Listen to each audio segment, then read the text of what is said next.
Welcome to the October 2nd, 2017 meeting of the Pacifica Planning Commission. I guess we'll go ahead and start with a roll call. Chair Niblin. Here. Commissioner Clifford. Present. Commissioner Cooper. I'm sorry, I didn't hear you. Yes, I am here. Not listening, but I'm here. Commissioner Cooper. I already said it, present, unless I responded to something else. Commissioner Stedjink. Here. Commissioner Gordon is absent this evening, and Commissioner Campbell has recused himself due to the proximity of his property to the application site for the public hearing. Thank you. And we'll start then with a salute to the flag. If perhaps Commissioner Stedjink could lead us. I pledge the allegiance to the flag Of the United States of America and to the republic for which it stands, one nation, under God, indivisible, with liberty and justice for all. Thank you, Commissioner Stedjink. I guess our next order of business then is the approval of order of agenda. Can I get a motion to approve? Is that your button, Commissioner Clifford? Yeah, that is me, and I move to approve the order of agenda. Thank you. Commissioner Cooper? Second the motion. Excellent. We've got a motion, a second. Let's go ahead and vote. All right, that carries unanimously. Thank you. So the next item is approval of minutes for the meeting of September 18th, 2017. Could I get a motion to, or do I have a motion to approve the minutes? Commissioner Cooper? Move to approve the minutes of September 18th. Commissioner Clifford? I'll second that motion. Okay, so a motion, a second. Again, unanimously approved. Thank you. As to designation of liaison to City Council meeting, it appears that none is needed. Does that remain the case? That's correct. Thank you. So that takes us then to oral communications, and this is the portion of the agenda that's available to the public to address the Planning Commission on any issue within the subject matter jurisdiction of the Commission that is not on the agenda. The time allowed for any speaker will be 3 minutes. I don't have any speaker cards, and I'll just confirm that there's nobody who wants to address the Commission under oral communications, and seeing no one, we'll go ahead and move along. I don't see any consent items. Does that remain the case? Right. Thank you. So then we've got, looks like one new public hearing, and the matter that we're dealing with today is a site development permit, PSD 82017, variance PV 51817, and parking exception PE 17217, filed by agent Brian Brinkman on behalf of Andrea Harries to construct a 973 square foot addition to an existing 796 square foot single-family residence on a 5,419 square foot lot at 11 Vallecito Lane, APN 018134040. Let's see here. The status is a Class 1 categorical exemption, CEQA guidelines, Section 15301. The recommended CEQA action, Class 1 categorically exempt. The recommended action is approve as conditioned. Can we get a staff report for this item? Good evening, Chair. Good evening, Commissioners. I'm Assistant Planner Robert Smith, and I'll be giving the presentation this evening. As you mentioned, 111 Vallecito Lane is an existing single-family dwelling. The measure is 796 square feet, and the proposed addition is 973 square feet. The lot is a non-conforming lot, although it meets the required square footage, being 4,419 square feet. The non-conforming lot is on the basis of the lot width at the front of the property. The property is also a non-conforming structure on the basis that the front setback to both the house and the garage non-conforming. The side setback is non-conforming, and the parking provision is only one space where 2 garage spaces are required. The applications that are being applied for is a site development permit, variance and parking exception, with the detailed findings set out within the staff report. And to explore the findings for the variance and the parking exception in more detail, the findings which are required to approve a variance must be established to be based on the special circumstances of the property, which deprive the property of privileges enjoyed by other properties within the area. So the criteria that's set out within the zoning code includes the property's size, the lot size, the shape, topography and location of the property on the lot. So in relation to the application property, the size is 11% smaller than the average for Vallecito Lane. shape, as we mentioned earlier, the lot width does not meet the required R1 standards of 50 feet wide, and the topography of the site, the average slope is 29%, with the driveway greater than 25%. In combination, the individual elements create a special circumstance which is not experienced by surrounding properties. The variance itself is for the reduction of the front setback to the garage from 20 feet to 10 feet. And this will improve pedestrian and traffic safety and also reduce the degree of non-conformity slightly. For the parking exception, the tests within the zoning code are for practical difficulties and unusual hardships. The same criteria can be applied in terms of lot size, the gradient, the site width, and the elevation change over the site. And staff agree that the parking exception, in addition to the variance, is justified in this instance. So staff are available for questions at this time, and the applicant is present if you wish to ask them any questions also. Thank you, Mr. Smith. Do we have any questions for staff at this time? Commissioner Clifford? I wanted to confirm that although the existing home is non-conforming to our current regulations, when it was built, it was a conforming. When the property was originally built, the assumption is that it would have been conforming with the standards of the time. Okay, I was pretty sure that was the case, but I wanted to confirm that. Thank you. Thank you. Thank you, Commissioner Clifford. Commissioner Cooper, did you have a Yeah, a question? couple questions. First of all, it's a great report, really thorough. I went through it and tried to look at all the subtleties that you put through it, and it was quite amazing. But I have a couple questions for you on, it's both the first floor and the second floor, because there's a 26 on the second floor right to the usable living area, and they're doing 20, I believe. So, Is that right? Oh, 15.3. so the standards that are applied to the project, in this instance, the zoning code recommends certain standards for the non-conforming lot, that if the applicant complies with those non-conforming standards, then a site development permit would not be required. In this instance, the applicant doesn't conform with the standards, and therefore a site development permit. Right, but there's two standards. There's a standard for the garage setback, which is one set standard, and then there's a standard for the second floor setback as well to the living area. Is that correct? Correct. Okay, and he's asking for both. From what I understand, he's asking for both variances. Well, if a site development permit is required by virtue that the application doesn't meet the standards set out in the zoning code, then the standards that the application is assessed by would revert back to the underlying zoning code standards, which would be the R1 zoning district. So the variance is only for the first floor setback. There's no second floor setback required under the R1 zoning standards. Oh, okay. That's more of a guideline then. Well, maybe I can say it a different way. So as Mr. Smith laid out, to avoid the more rigorous review of a site development permit, Correct. the zoning code provides more restrictive setbacks. Okay. In this case, the applicant has not met those setbacks, which include the 26 feet to the second floor living area. So as a result, after undergoing the more rigorous site development permit review process that we're undergoing tonight, the zoning reverts to the basic R1 zoning standards, and there's no distinguishing between the first and second story in the setbacks. Oh, okay. To ordinary living space, it's 15 feet, and to the garage, it's 20 feet. Okay, that was my question. The other question I had for you is that assuming that this is a one-car garage and there's a driveway in front of it, does a car fit in that driveway in front of it as well? The driveway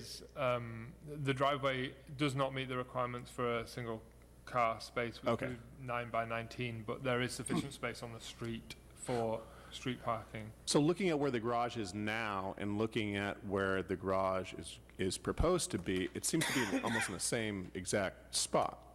Very similar. It's set back just slightly, I think. So your report, since they're adding that third bedroom, that's what really gets you for this second car covered parking spot.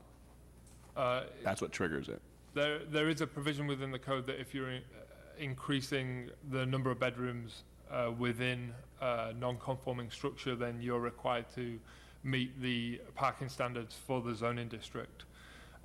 But as we mentioned earlier, because we're reviewing the application on the R1 standards, that provision is still required, the two-car garage Okay. standard, but not necessarily in the part of the zoning code that you're making reference to. And it looks like, I mean, this house was constructed, in 1953, which was the 4 years prior to Pacifica Incorporating. Okay.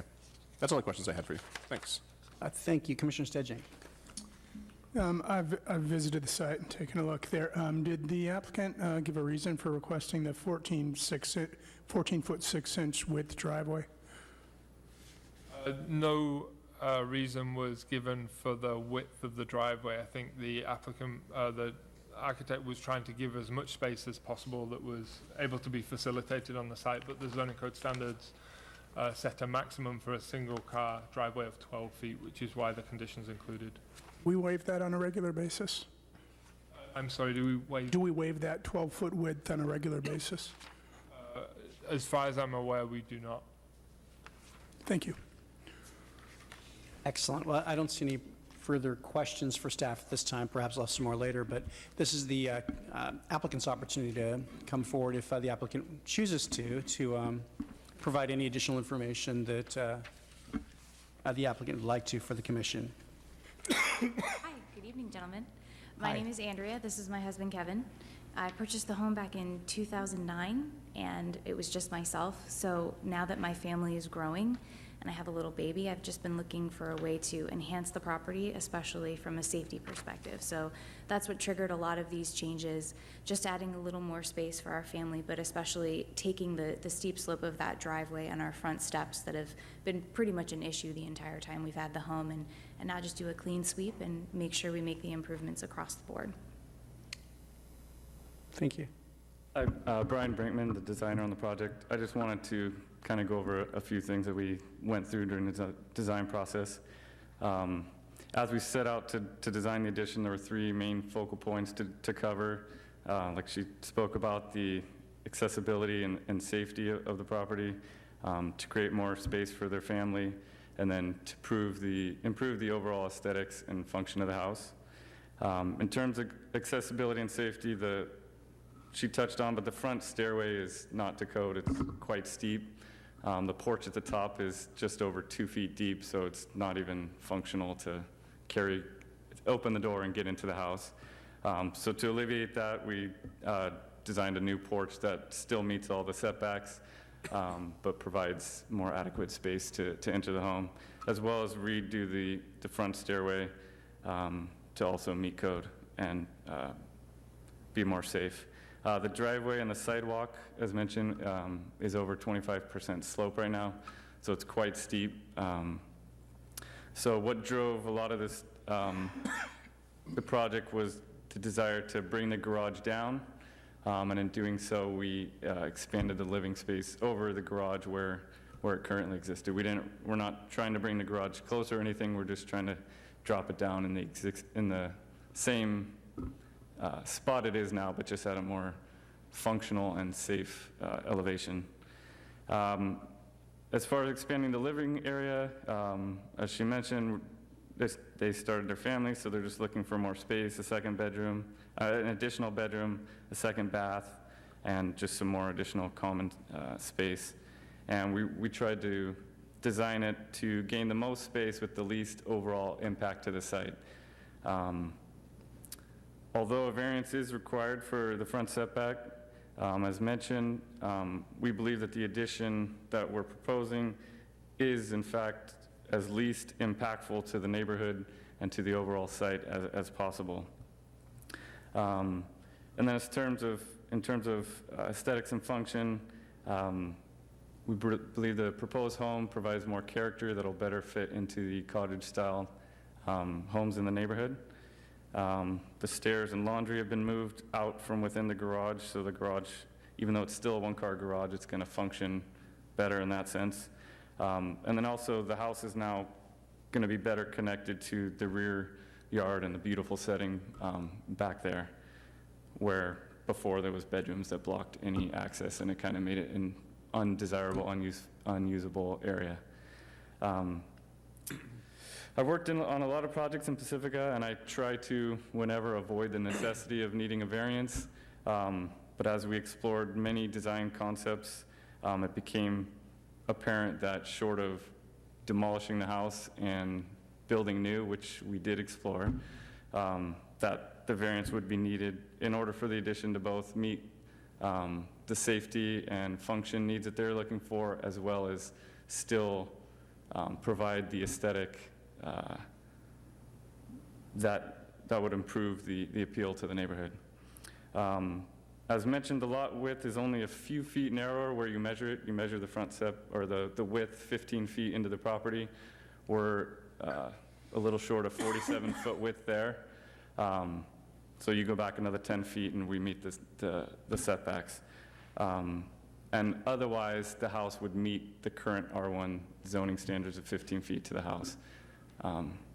So that's all I have. Thank you. Thank you, Mr. Brinkman. Ms. Harris. At this point, this would ordinarily be where we would take any sort of public comment that there might be on the matter before we entertain any questions from the commission or further comment. But I don't have any speaker cards, and I'm guessing it doesn't look like I will have any unless anybody wants to speak at this point. If you do, by all means, if you could fill out a card, and you can come up and speak, and then just give the card to staff so we can keep track of who is actually speaking.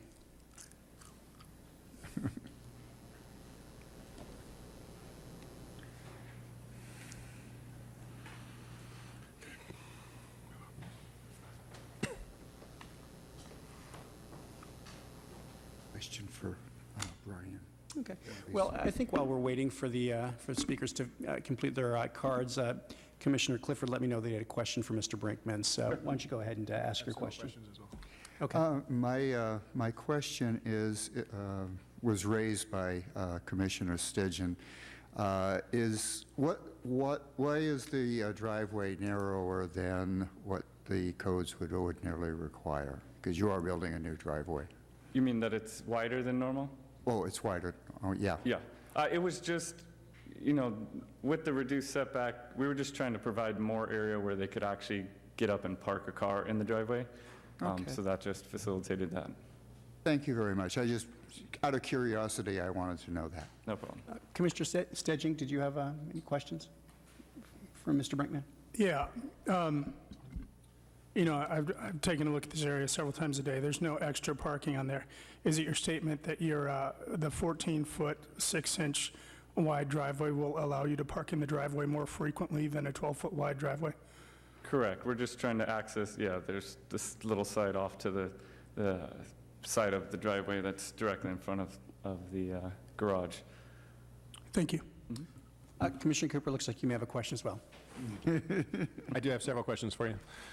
The first question I have is the elevation of the garage. We're looking at A 3.4 in your exhibit. It looks like the driveway slopes down into the garage. You're kind of creating a reverse problem here where you're going to have water coming off that driveway into the garage. In that sense, we'll have a trench drain that will catch all that. Part of trying to create enough space, due to the lot width being narrower than normal, there's a 25-foot height limit where there's normally a 35-foot height limit. So we're keeping the house all on that one level, except for the garage. True. You want to clarify the 25? Yeah, the 25-foot height limit is set out within the non-conforming zoning standards.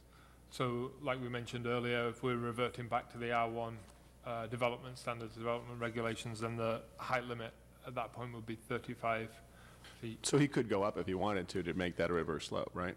Correct. That's just a, So then the only thing is just to keep it's up to you. the That's living not just space a- above the just a garage. comment. So it's just to keep everything on the same level rather than creating Okay. stairs that needed to go up above the garage. It's just a comment. Water going back into a garage is a difficult thing to control, especially when we get some torrential rains here.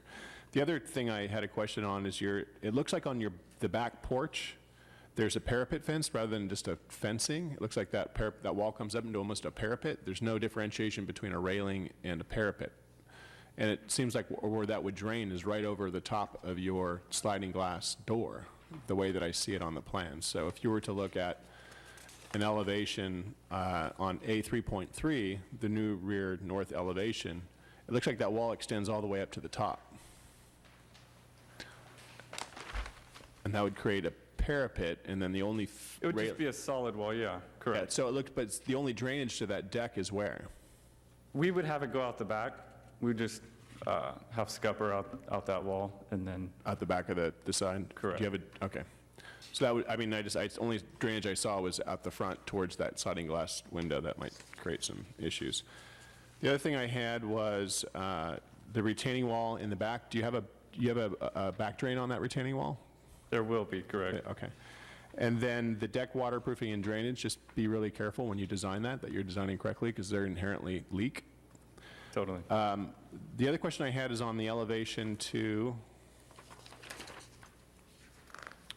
the east elevation is the windows that go into the neighbor's area.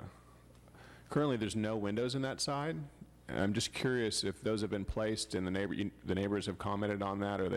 Are those windows going anywhere? I'm not sure if they're here tonight. One is for a bedroom, and then there's a small one in the bathroom. The others are in the stairwell. I'm sure they are. There's a 6-foot fence that goes, Okay. that they'd be facing as well. I would be concerned about that, so please talk to the neighbors and make sure you're not putting something in that they don't like. Sure. Because we don't want to hear that. The two other things are minor, is the stairs get really slippery, so when you design those stairs, make sure you put an anti-skid coating on it. And in the back, I saw a circular stairway coming down from that porch. Correct. So having had a circular stairway with little kids, I want to put a fence on that circular stairway so the kids don't tumble down. Got it. That's my comments. Thank you, Commissioner Cooper. Commissioner Stedging, did you have another comment? Yeah, I had one more question. I didn't see them specifically delineated there. There's some massive trees at the back of that property. Those are staying, correct? Correct. Thank you. I think that's it. All right. Thank you. I have a couple of speaker cards. We'll start with Nancy Murphy, followed by David Goodwin.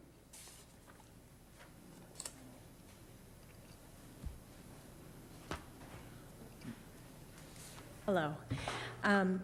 I'm, I guess, the oldest member of the block. My family bought the house new in 1952. So I was home, and yes, that house was originally like that, and it's been like that. So it's true that we're all kind of shoehorned in, and it would be nice for them to be able to do what they would like and make a nice house for their family. And I don't have any complaints, and I just wanted to say that as an old member there, it's time to go ahead and improve the block. And I don't know if you have any questions about how the block was, or, okay, thank you. Thank you so much, Ms. Murphy. David Goodwin, followed by Jeff Strobel. Hi, David Goodwin. I'm actually the other resident at 112 Alceda Lane. I totally approve of the changes they're making. I think that it would be a good improvement for the block, and definitely a safety issue. The driveway is really, really steep, and I think this would be a very good improvement. Thank you, Mr. Goodwin. Mr. Strobel.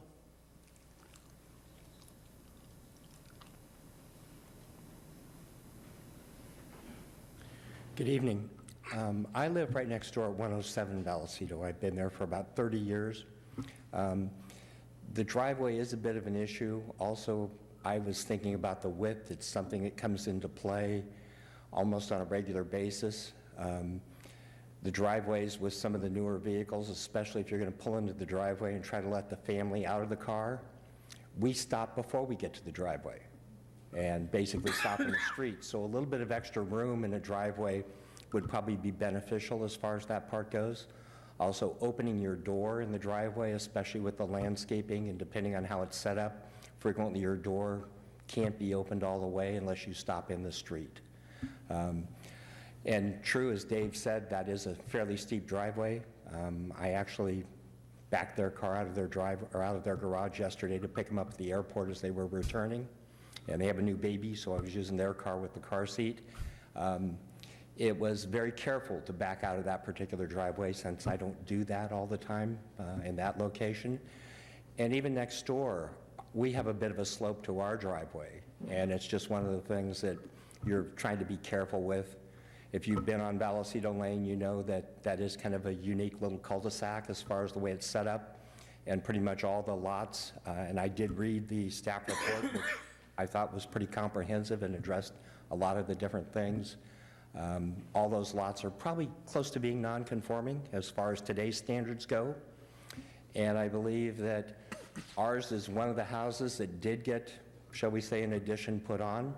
The Murphy house also had one, and the one just on the other side of this particular subject property at the top end of the street has had an addition done to it. And it seems, pretty much only fair that these particular applicants would have the opportunity to be able to do an addition to kind of fit in with what everybody else has done. I think we've kind of kept everything more or less in order. We're not looking at, 2,000 square foot big giant boxes that you see throughout other parts in Valamar. And I think it adds a lot to the character of the street. So I know of no one on that particular block that has said anything negative about this proposed project. Thank you. Thank you, Mr. Strobel. Well, that's the speaker cards that I have here, and since I don't see anyone else who wants to speak, I'm going to go ahead and bring the matter back to the commission and see what my colleagues have to say about the matter. Commissioner Cooper. Thank you, Chair. First of all, I like the design. I think it's a nice design for the property. I was looking at Google Maps to look at the overall perspective of this house compared to the other houses. It seems to be right in line with the house next door as far as the overall footprint's concerned. I had some architectural issues that I looked at that I was concerned with. Obviously, the house was built before Pacifica was incorporated, so I don't really see any problem with the project. Thank you, Commissioner Cooper. Commissioner Clifford. I also like the design of this house, and I'm quite willing to go with the variances. I think they've come up with some very good solutions to some very difficult problems. Thank you. Commissioner Stedjink. Yeah, I think this is a, minimal impact on the neighborhood. It preserves the character and the fit. This is a really unique neighborhood when you take a look at it, and they're not making a massive blowout that's going to impact everybody's view and change the character forever. I'm curious if any of my fellow commissioners would be interested in waiving that 12-foot wide driveway to their initial request of 14-foot 6 inches, and also to the staff, whether we can do that now without further notice. It's my opinion you can. The issue was discussed. The condition of approval is in the resolution, and so I feel comfortable if we were to delete condition number 8, if that was the will of the commission, and we would simply update the resolution to indicate the exception was granted for the driveway width as well. Thank you. Thank you. Well, we can come back to that suggestion in a moment, and I'll just echo what my fellow commissioners have had to say. I think it's an attractive, proposal. I think the staff report laid out very clearly sort of the rationale, and I appreciated hearing from neighbors who had thoughts to share as well on the proposal. Everything seems to be very consistent with the look and feel of the community, so I feel pretty good about it. We'll come back then to your, perhaps you'd like to make a motion, unless there's anything else that anybody wants to say. You want to make one? Sure, I'd like to make it a motion to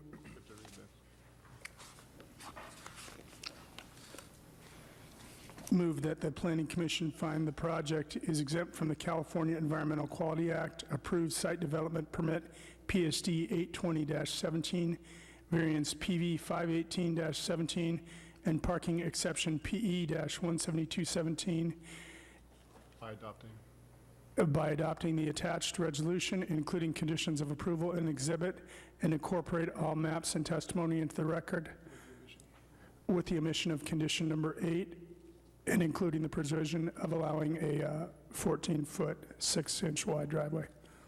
Thank you. That's our motion. Commissioner Clifford. I would second that motion. Okay, so we've got a motion and a second. Why don't we go ahead and vote?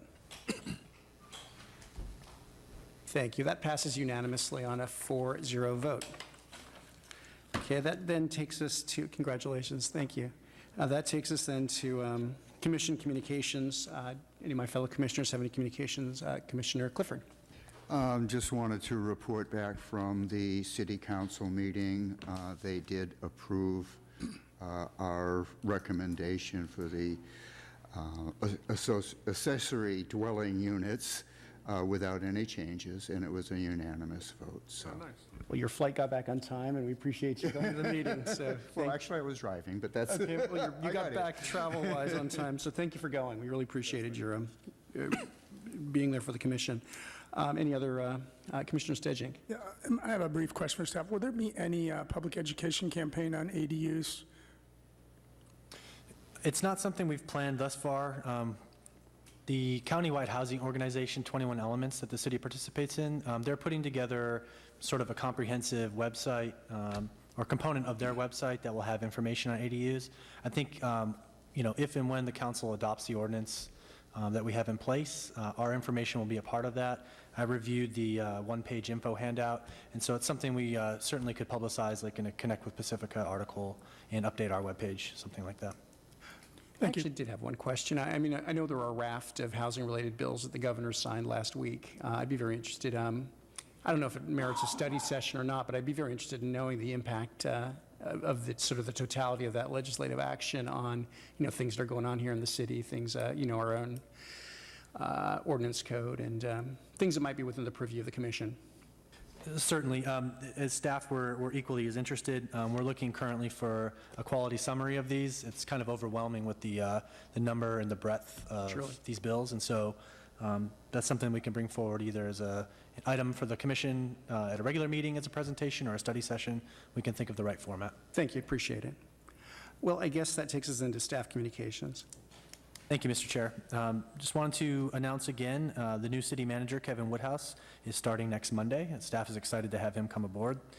The final supplemental environmental impact report for the Fassler condominium project is posted on the Planning Department webpage on the environmental documents section, and staff will be sending an email to the commission with more information this week. And just wanted to highlight a couple upcoming library planning engagement opportunities for the public. So this coming Wednesday, October 4th, we will have staff at the Pacifica Farmers Market with information on the library. And the Library Advisory Committee is meeting next on October 11th. Thank you, Mr. Murdoch. Well, I think that takes us then to adjournment, if I can get a motion to that effect. Commissioner Cooper. I'll make a motion to adjourn. Commissioner Clifford. I'll second that. Oh, great.